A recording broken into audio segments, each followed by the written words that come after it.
Hello, Cinnabar Moss, or any kind of moth you'd like to be. Welcome to the Writer's Triangle Cinnabar Moss podcast about all things publishing and books. Today we are here with Colin Sephton, author of Timeslayers. Timeslayers is our May release. Colin, how are you doing today? I'm doing really well, thank you. I'm very excited, obviously, because this is my first novel. So equal parts kind of excitement, but obviously a little apprehensive because this is the first time any of my work is going to be out there. Yeah, I can imagine with it being your first book and everything that there's that kind of mixed feeling of, well, how are people going to receive it, or versus also, holy hell, everybody's going to actually be able to read my writing, right? Yeah, true. I'm not, obviously there's some apprehension there. I'm not too worried because I did this book for me, basically. It was something I enjoyed doing over a number of years, really. Hmm. And so for you, the story is more of something with you had a passion for the story and you had something that you wanted to write that you wrote. I did, yeah. It was. I'm a very creative person. I'm always writing or painting and drawing, things like that. And this was just another kind of string to my bow, if you like, to go and kind of write about the kind of things I enjoyed. Yeah, that does sound quite nice. And I have seen some of your artwork, and I think it's quite beautiful as well. Thank you. I think that your writing as well has a lot of beauty in it. And I wanted to follow up a bit with, you mentioned Timeslayers being your first book that you have coming out. What are you most looking forward to at the release? And are you planning on doing anything special? Yeah, well, my family and wider family as well, not just my sons and wife, but they're all very excited for me. So we'll perhaps have some kind of meal or party around our house. But ultimately, what I'm really kind of looking forward to is, and this might sound a bit crass perhaps, but it'd be nice to see the book on a shelf somewhere and go and have your photograph taken next to it. Yeah, I think that's always an awesome thing to be able to go, hey, my writing's here. Yeah, exactly. So I definitely agree that. I think that'd be good. I definitely agree that, seeing it's different from knowing that it's published versus actually seeing the physical book, right? Yeah, it is. I mean, if truth be told, that because I'd done this for me, I did at one point kind of print out a copy for myself and bound it and made it look nice with the artwork and things. So yeah, so it's something I've always kind of liked, but mainly because as an artist, I've always really enjoyed the illustrated books by William Blake, and that was always kind of an ambition of mine. I'd love to have a book like that, basically. Okay, so you actually took the original manuscript and you had that printed out for yourself just to keep as a starting point for your Timeslayers. I did, yeah. So how long ago did you start writing Timeslayers? Well, this is going to sound bizarre, but basically it's taken me 32 years to just from starting the book to finishing it. Basically, this was an idea I had when I was 18, and I took it so far, and I basically used it as a means to do my artwork rather than copy other people's fantasy art and things like that. And of course, then kind of life moves on, doesn't it? You get married, have children, and all the activities that brings, and all the joy and everything. But I kind of picked it up again, on and off throughout that period, but picked it up again seriously in about 2013, and did bits and pieces during the summer holidays, and then finished it in about 2017. And then my son said to me, my eldest son Joshua, he said, look, you've got this thing lying around, why don't you try and do something with it? So as a surprise for Christmas, he actually got me access to an editor who gave me some great tips, great pointers, went through a number of chapters, and actually said to me, you know what, this has actually got some depth to it. It's because of the way the world has been created. I think this actually has legs. So I took on board what she said, and then did some more work on it, and then eventually found Cinnabar Moth, basically. Oh wow, so that's quite a journey then from your first imaginings and creation of the world back when you're 18 to then spending the time actually sitting down and writing that out to the surprise of getting an editor to look at it and actually get someone else's confirmation that, hey, this is something that people would love to read. Yeah, it is. I mean, around about 2013, there was a lot of steampunk books on the market, which I love. Anything from Jules Verne onwards, and I started to write a steampunk novel actually, and then thought, you know what, I've got all this other material. Why don't I make use of all of it? And I kind of merged the two books together, if you like. And obviously that's what took most of the time from there onwards. But yeah, getting that confirmation from someone else was very important for me. That sounds awesome. And so I want to ask you a little bit, this was been a rather lengthy period of time, quite a bit of process went into it. What was the process like for you in terms of that original creation experience and then the writing experience? It was fun. I'd always enjoyed English when I was at school, and my teacher always said, you should do take it further. But my process perhaps is a bit different to most. I used it to kind of write what was in my head, and at times I'll have whole scenes that pop into my head in the middle of the night, sometimes things like that, and I like to write it down so I can get the description, and then I sometimes use that to do my artwork, and other times it's the other way around. I'll do some artwork and think that'd make a good part of the book, and I'll use the image to write the description, if you like. So yeah, it was fun all the way through, and it just kind of kept me busy as a hobby, really, for all those years. That sounds like a really awesome experience to be able to have it feed kind of back and forth between the two mediums of art, right? Between your illustration and your writing process. It is. It's because I'm a very visual person anyway. Sometimes I will write a scene not knowing where on earth I'm going to use it, if indeed I will use it, and then because I think what I've got is worthy, I'll then try and fit it within a novel somewhere. So with that process, I want to ask you a little bit, were there times when perhaps you felt stuck when writing the story that then a piece of art that you did later helped you to unlock or kind of unravel where to go next? Yeah, definitely. There's some characters in the book who kind of they their role is to convey the orders from the Omnisoul who rules and created the cosmos to some of the other characters. So characters like the Stalker, the Sleeper, the Watcher, and I wasn't really sure what kind of character they would be. And yes, so I produced some artwork, and from there then thought, okay, I understand what these characters look like now. Okay, that makes a lot of sense to me with being able to, with the artwork, get a deeper sense of the characters in terms of the using the imagery to understand the depth of who they are and represent that and kind of in a way, both of them are pulling each other along experience. That sounds Yeah, really amazing. I think they do. It's kind of 50-50. Other times, as I say, I'll just write up what I think is in my head, and then take it from there. There's whole books, parts of the book obviously not been illustrated. Hmm. And so I want to follow up with that, talking about the book and the narrative itself.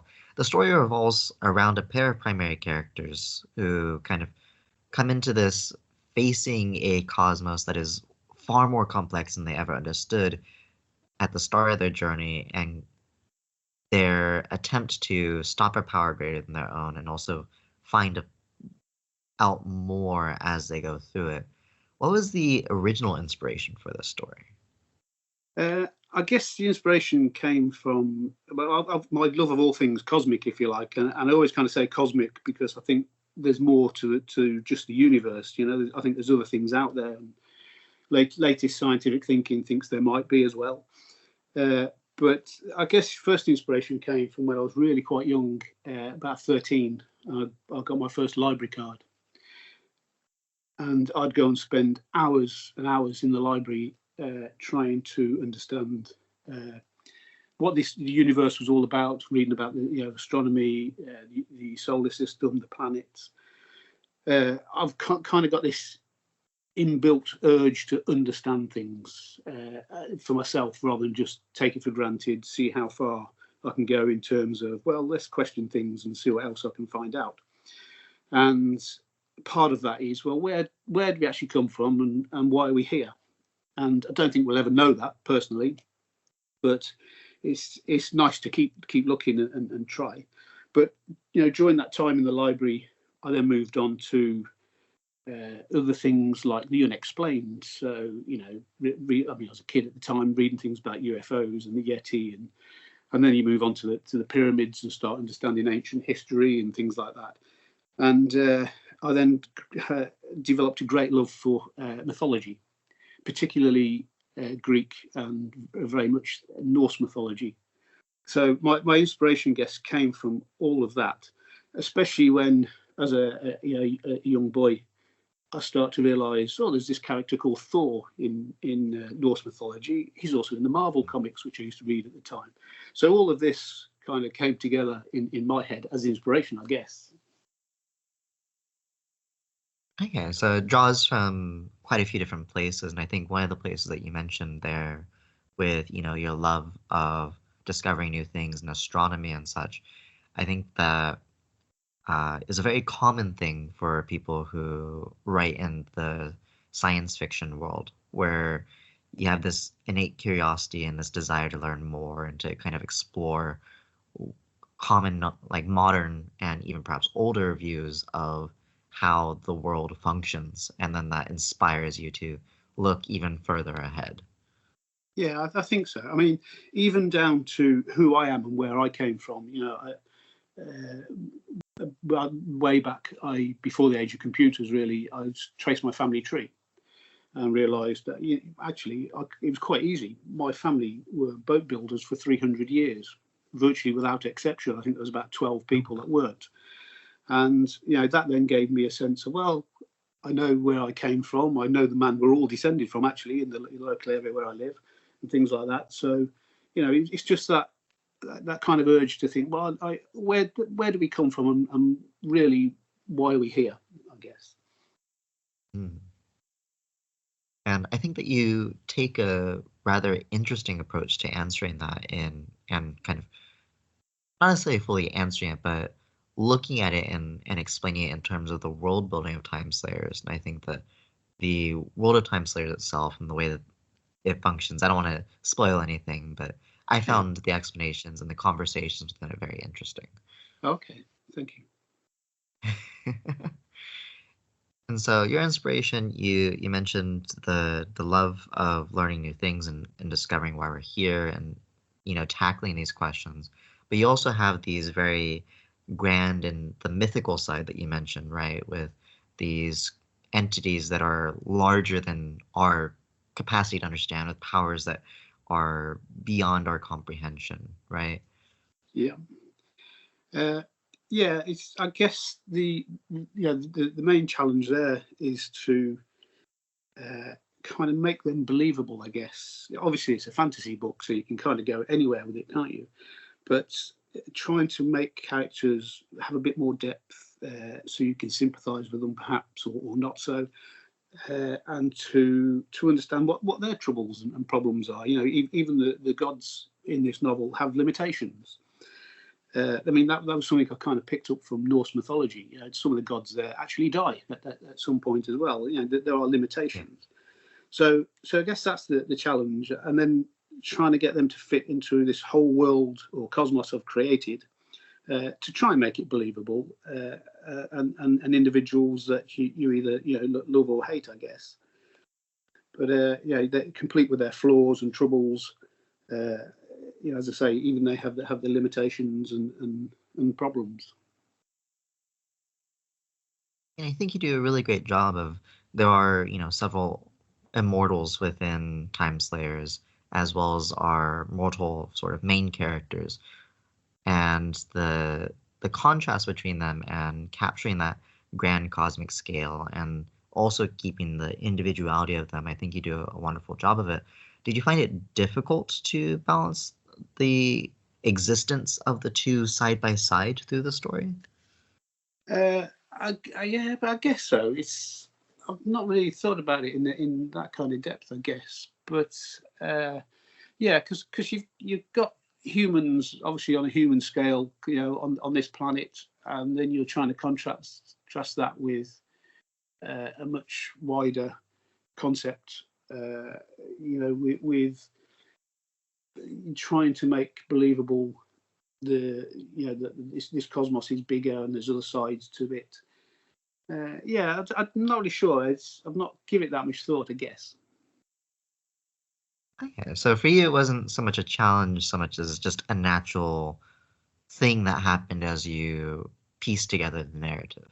Yeah, I suppose so. I spend all my days reading books about consciousness and the universe, and so I'm always kind of drawing on more information as it arrives, if you like. The latest scientific thinking and things. So to me, it just kind of naturally happens, I guess. I think that's a really interesting thing to think about and talk about because for me, right, as a reader who doesn't necessarily have the same knowledge base that you do, I found your approaches and some of the things that you mentioned and talk about to be really fascinating and completely novel and new to me. Whereas imagine for you, you have the history of doing the research and then also the history of having written the book itself. So these things might not feel quite as novel in that same sense. No, perhaps. I'm forever got notebooks on the go. I'm sitting here now behind me. I've got lots and lots of notebooks where it's kind of research about the universe and consciousness and things like that. So I'm always kind of drawing on that information, trying to understand who we are again, I guess. So it's so that I just make use of that, and some of the information I'll use, some I won't. But to me, it's just a natural kind of part of my day, if you like.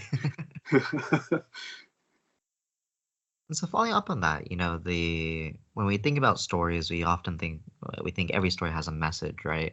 And to me, I think the message of Timeslayers goes into what you've been talking about the value of pursuing greater understanding and that pursuit of understanding where we come from, understanding why we're here, while also accepting the futility of ever reaching, perfect knowledge. Is that the message you intended for the story? Yeah, I think so. I mean, as humans, we always kind of focus on the small things, as I'd call them, perhaps. But I believe that we're actually part of this something that we don't understand, and I don't believe we live in the universe. I believe we are a part of it.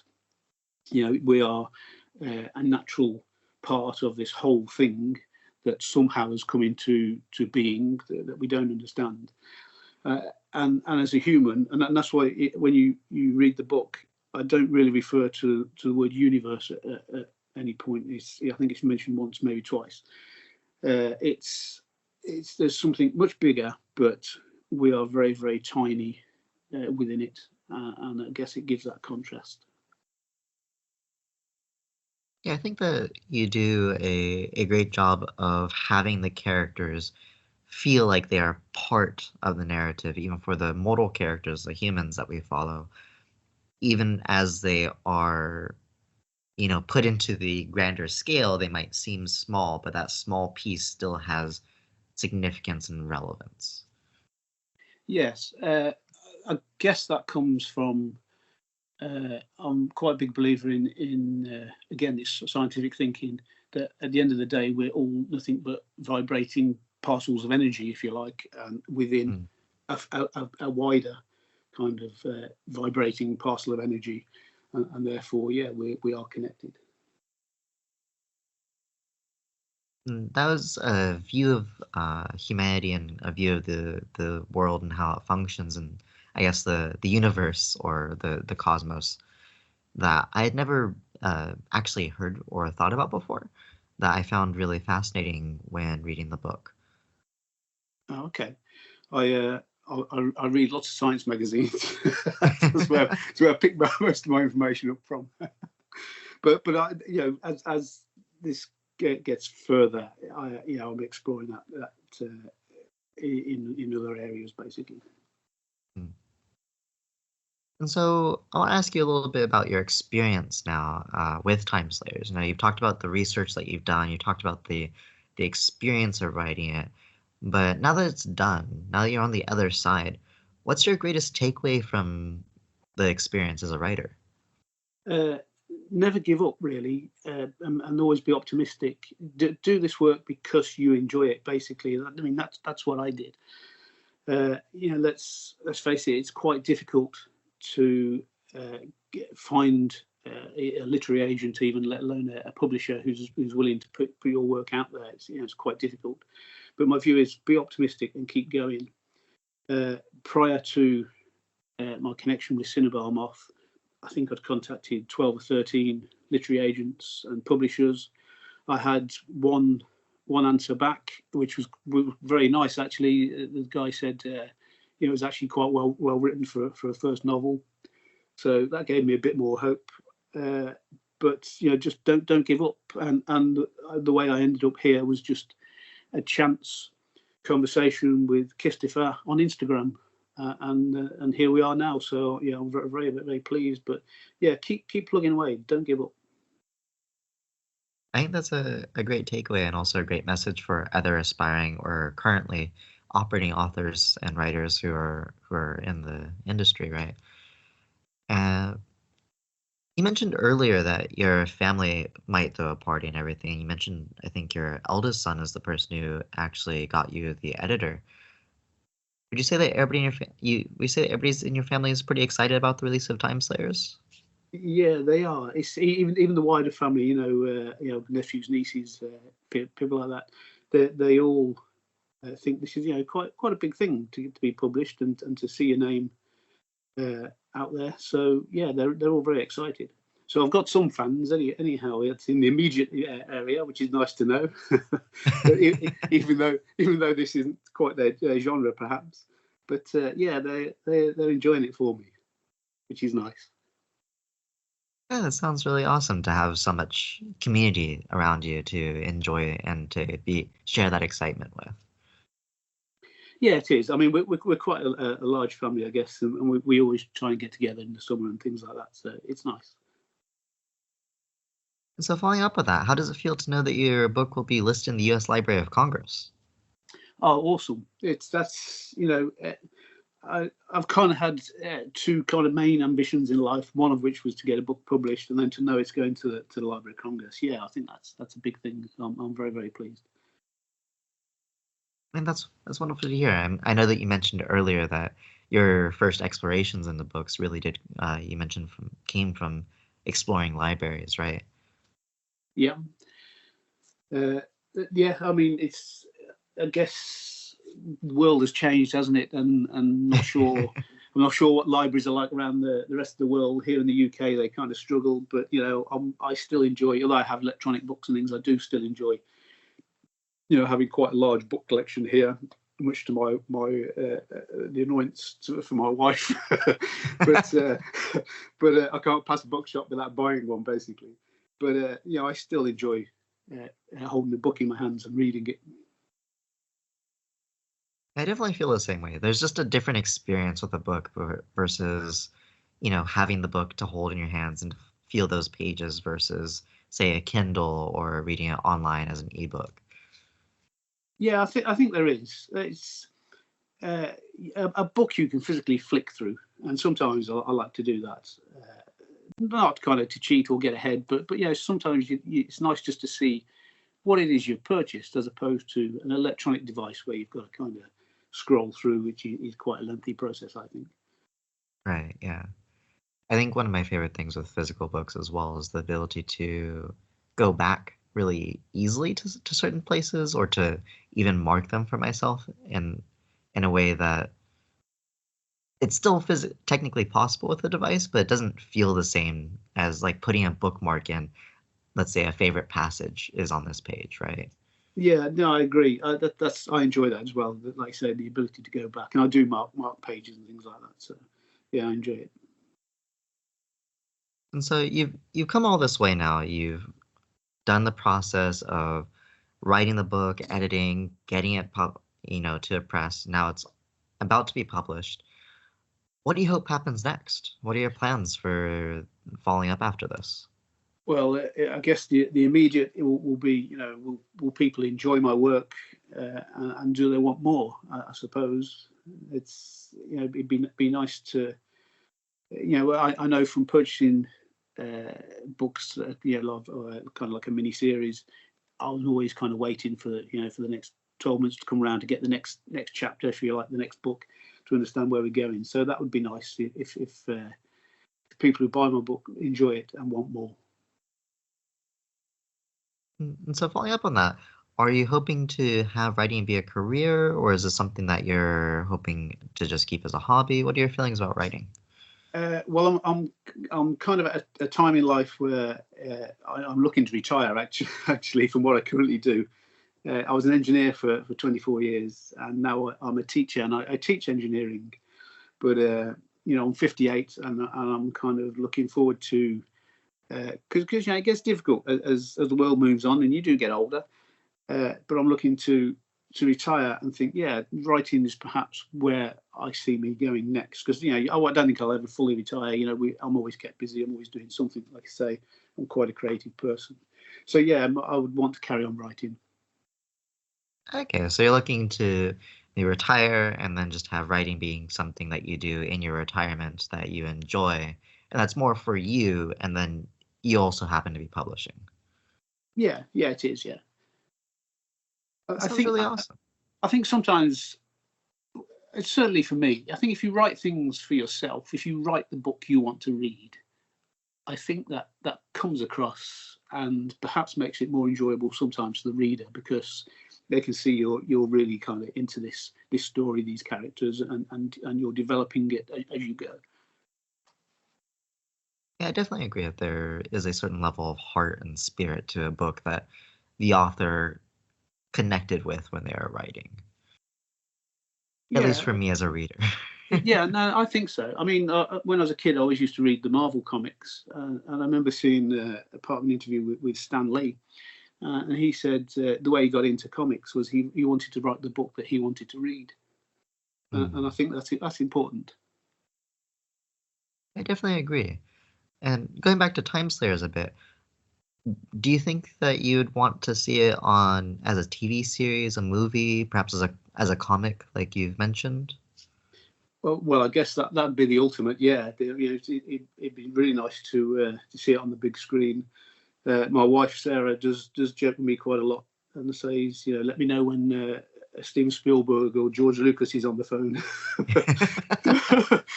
So we're aiming high. But yeah, that'd be awesome. Do you think it'd work better as a TV series or a movie with Timeslayers? Uh, Probably as a movie, I think. Probably as a movie. Purely because it kind of, I don't know. So, some TV series that you watch, I feel, are a certain length because they've kind of filled it out a little bit, whereas you could have got to the answer quite a bit quicker, and I don't think that always makes for enjoyable watching. So the big screen, yeah, a large action film, I think, would be good. So following up on that, do you have any actors or actresses in mind of people you'd want to cast for any of the roles, any of the characters? Yeah, I mean, this is perhaps going to sound awful. I don't know, not awful, but it's. I've obviously got an image in my head of the two main characters, which are Ignatius and Indigo.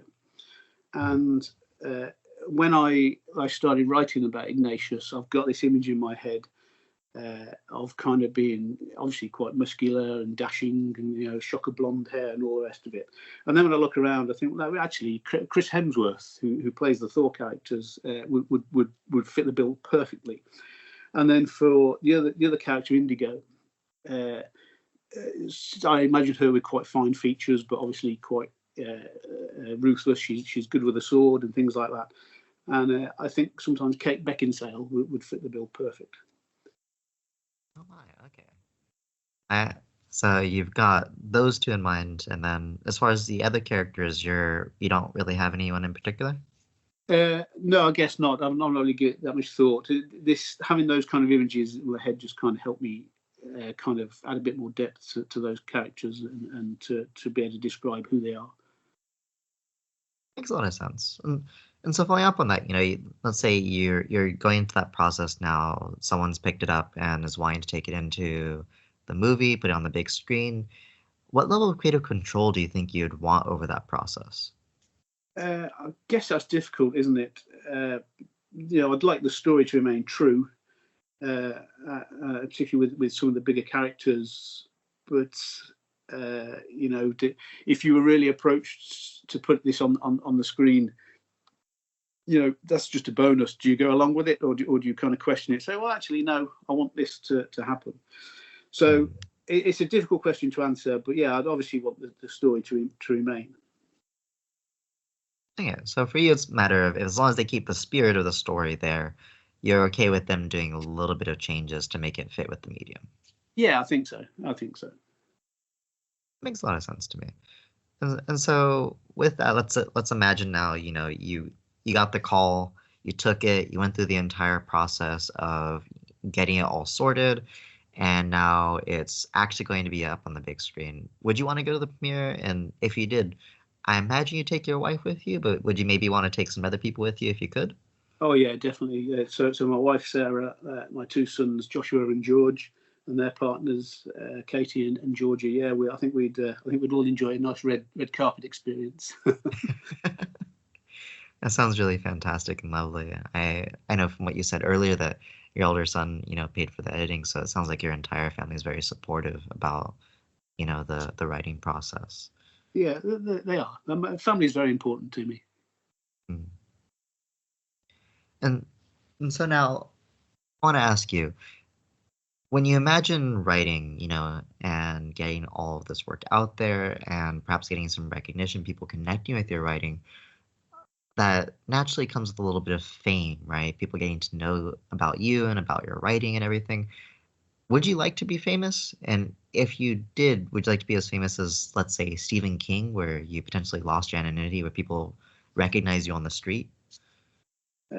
Not particularly. I mean, I haven't done this for fame, as I said. I wrote this book for me, really, and for my own enjoyment.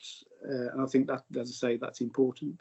I am following up with another two novels, one of which I've completed, called called Shadowslayers, and I'm currently writing the third. So obviously, that if the novel does become popular and other novels follow, then you become a little bit more well known. But fame isn't really particularly important to me.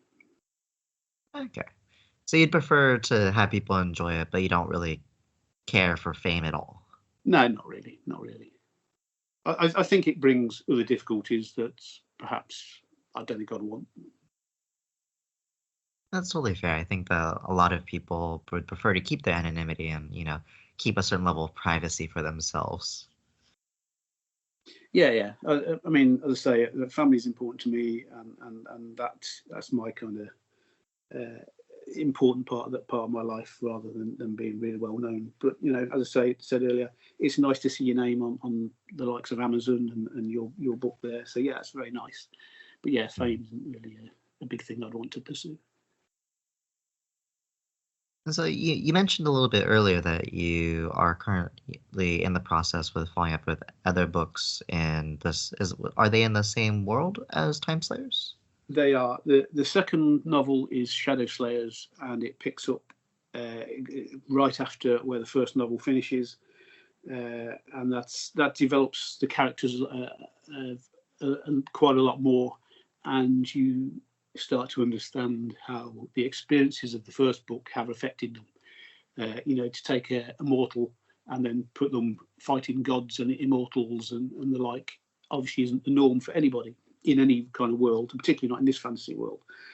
And so it's enabled me to grow those characters in more depth. That's complete, and obviously he's now going through the editing process. And I'm currently writing my third book. That's if I'm really honest, is quite a bit more difficult. I found writing the second book easier than writing the first in reality. But this third book, I've got a good start. I know exactly what the finish is, but trying to get to that bit in between is the difficulty, I guess. But I'm working on it. That's awesome to hear that, if there are any people out there who do read your book and are fans, that there'll be more coming. They just got to wait a little bit, and there'll be even more for them to enjoy with books in the same world. Yeah, well, I hope so for them. I'll be honest, it's been good for me because it has enabled me to develop the world further, and introduce new characters and have new ideas and create new images along the way, really. I think that's fantastic to hear, and that's definitely exciting for the future as well. For now, though, Colin, I'd like to thank you for talking with me today about Timeslayers and for being on the Writer's Triangle. Thank you. You're very welcome. It's been really nice being here.